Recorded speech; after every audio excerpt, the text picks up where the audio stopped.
भीष्म पितामह जिस समय सेनापति बने, दुर्योधन के कौरव पक्ष के सेनापति, तो रोज 10,000 महारथी मारते थे।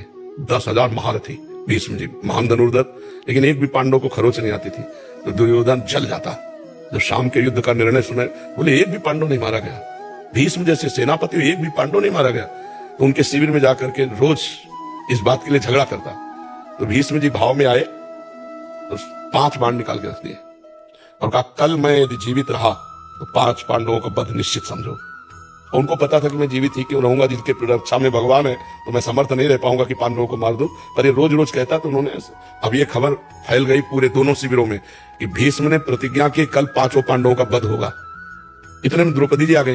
बोले प्रभु सुना? बोले हाँ सुना कि 5 पांडवों के वध का उन्होंने 5 बाण निकाल लिए। द्रौपदी जी का, अच्छा अपने दासी के कपड़े लाओ। भगवान ने दासी के वस्त्र पहने। द्रौपदी से आगे चलो भीष्म पितामह के शिविर की तरफ। पीछे दासी, आगे द्रौपदी। सब कोई समझ रहा है कि दुर्योधन अभी आशीर्वाद लेके गया है। 5 पांडव, तो किसी ने रोका ही नहीं, सीधे भीष्म जी के सामने गए। वो संध्या के समय जप कर रहे थे, जाकर प्रणाम किया पितामह। तो उनको भी यही बात समझ में आई कि दुर्योधन की पत्नी आई है।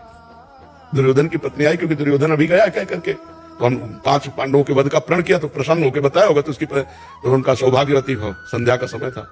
तो द्रौपदी जी ने हटाया और कहा कि आप प्रण करते हो सौभाग्य उजाड़ने का और आशीर्वाद देते हो सौभाग्यवती भाव का, हम क्या माने कि कौन सा भीष्म सत्य है, सौभाग्य उजाड़ने वाला या सौभाग्य देने वाला?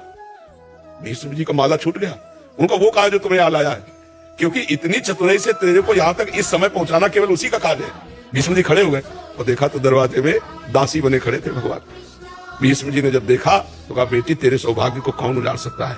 हम जैसे सैकड़ों भीष्म तो भी नहीं उजाड़ सकते, जिसका रक्षक ये गोविंद तुम्हारे लिए दासी बन के आया है, तुम्हारे पद। तो भगवान से कहा, मेरा प्रण तो तुम तोड़ दिए, लेकिन तुम्हारा भी प्रण तोड़ूंगा कल। तुमने कहा युद्ध में अस्त्र ग्रहण नहीं करूंगा, और कल मैं गंगा का पुत्र नहीं कहूंगा अगर तुमसे अस्त्र न ग्रहण करा। तो भगवान ने कहा, ये बात हो जाएगी, अपनो प्रण विसार भगत को पूर्व प्रण निभाऊं। फिर भगवान से कहा कि प्रभु अगर जीवित रहा तो मैं बाण संधान करूंगा पांडवों के ऊपर। तो आप ये करना कि जब ही मैं युद्ध क्षेत्र में जाऊं कल, तो सामने शिखंडी को खड़ा कर देना। शिखंडी आज भी मेरी दृष्टि में अंबा है, और मैं स्त्री पर कभी बाण नहीं चलाता। इतने में अर्जुन से कह देना मुझे बाणों की सैया पे सुला दे। अब भगवान लौट करके आए तो देखा पांडव चैन से सो रहे हैं।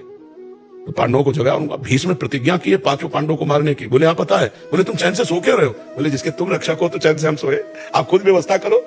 तो समझ लेना, अगर भगवान का भरोसा है तो चैन से सोओगे, वो व्यवस्था खुद कर देंगे।